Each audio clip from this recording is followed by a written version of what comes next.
एकांत में जाकर ही मीरा को श्याम मिला, तुलसी को राम मिला, शिवजी को ध्यान मिला, नानक को ज्ञान मिला, महावीर को सत्य मिला, राम को कर्तव्य मिला।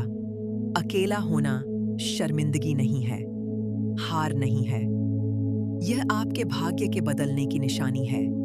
जय गुरुदेव।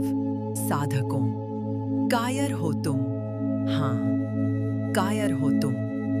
अगर तुम्हें लगता है कि तुम सिर्फ मांस और हड्डियों का एक पुतला हो जो इस दुनिया की ठोकरों से डरता है, जरा आंखें बंद करो और सोचो, क्या तुमने कभी अपनी सांसों के पीछे उस असीम शक्ति को महसूस किया है? क्या तुम्हें याद है कि तुम कौन हो? तुम कोई साधारण प्राणी नहीं हो, तुम भगवान का अंश हो। तुम उस अनंत अविनाशी परमात्मा के साक्षात शेर हो। तो फिर अपनी दिव्य दहाड़ को भूलकर भेड़ों की तरह दुबक कर क्यों बैठे हो? मैं जानता हूं, इस दुनिया का शोर तुम्हें बहुत डराता है। जब बीमारियां आती हैं, जब गरीबी दरवाजा खटखटाती है, जब कोई अपना साथ छोड़ देता है, तो वो विश्वास डगमगाने लगता है। परमहंस योगानंद जी ने कहा था, यह दुख ही वो कसौटी है जिस पर तुम्हारे विश्वास को परखा जाता है, जिसे तुम जीवन का खराब समय और अंत समझकर रो रहे हो। योगानंद जी उसे भगवान की एक परीक्षा कहते थे। यह आपके जीवन का वो समय है जो आपको भगवान की शरण में ले जाता है। जरा ध्यान से सोचो साधकों, अगर हमारे जीवन में सब कुछ अच्छा ही चलता रहे तो क्या कोई भगवान को याद करेगा? इसीलिए ये दुख भगवान का वरदान है।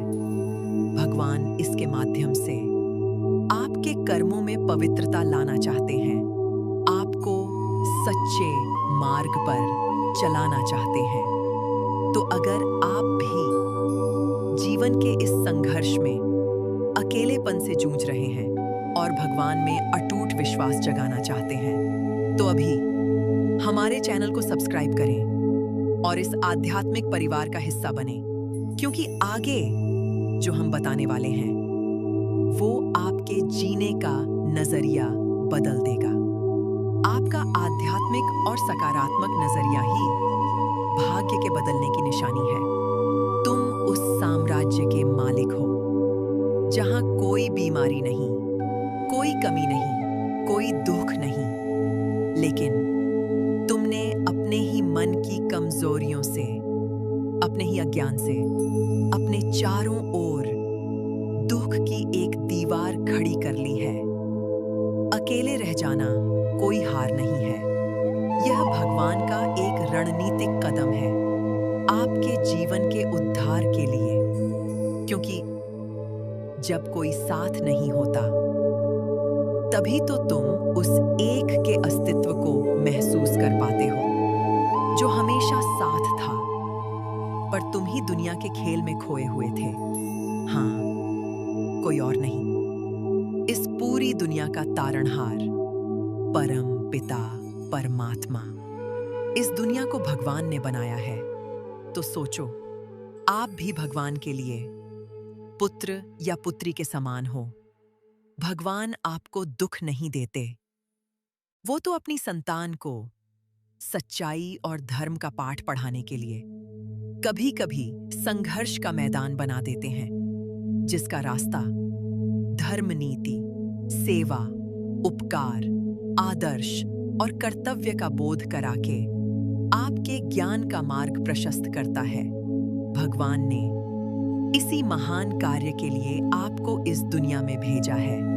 तो जीवन की चुनौतियों से शर्मिंदा होना छोड़ो, गर्व करो, तुम बहादुर हो, मजबूत हो। कायर भीड़ में छिपते हैं, लेकिन शेर अकेला चलता है। और जो ईश्वर का प्यारा होता है वो एकांत में तपता है। तुम अकेले नहीं छोड़े गए हो, तुम चुने गए हो। एकांत तुम्हारी असली ताकत है। एकांत में जाकर ही मीरा को श्याम मिला, तुलसी को राम मिला, शिव जी को ध्यान मिला, नानक को ज्ञान मिला। अकेला होना शर्मिंदगी नहीं है, हार नहीं है, यह आत्मा की पवित्रता का द्वार है। योगानंद जी ने सिखाया कि अपनी आत्मा की गहराई में उतरना ही दुनिया की सबसे बड़ी साहसिक यात्रा है, और इस यात्रा पर हर कोई तुम्हारे साथ नहीं चल सकता। तो जब तुम्हें लगे कि तुम अकेले हो, तो समझना कि तुम्हें उस परम सत्ता से, परमात्मा से बात करने का मौका मिला है। प्रतिदिन सुबह शाम जब भी चाहो शुद्ध मन से भगवान का जप करो, एकांत की शक्ति को गले लगाओ। जब तक तुम दूसरों के साथ खुश रहने की कोशिश करोगे, तुम भिखारी रहोगे। जिस दिन तुम अपने साथ खुश रहना सीख लोगे, तुम मालिक बन जाओगे। अकेलापन सिर्फ एक भ्रम है, यह वो पर्दा है जो ईश्वर ने तुम्हारी आंखों पर डाला है, ताकि तुम उसे पाने के लिए बेताब हो सको। और सबसे जरूरी, ईश्वर तुम्हारा वो प्रेमी है जो कभी तुम्हें नहीं छोड़ता। चाहे तुम उसे भूल भी जाओ, वो सिर्फ इंतजार करता है कि कब तुम दुनिया की भीड़ से थककर उसके मौन को पुकारोगे। ईश्वर आपको दुख नहीं देता, वह तो आपके कर्मों पर खुद दुखी होता है और आपको बदलना चाहता है। तो जागो बहादुर शेरों, अपने अकेलेपन को भगवान का इशारा समझो और अपनी आत्मा की शक्ति को पहचानो। अगर इस प्रवचन ने आपके दिल को छुआ है तो इसे लाइक करें, शेयर करें और हमारे साथ बने रहने के लिए सब्सक्राइब करना न भूलें। भगवान आपका भला करे। जय गुरुदेव।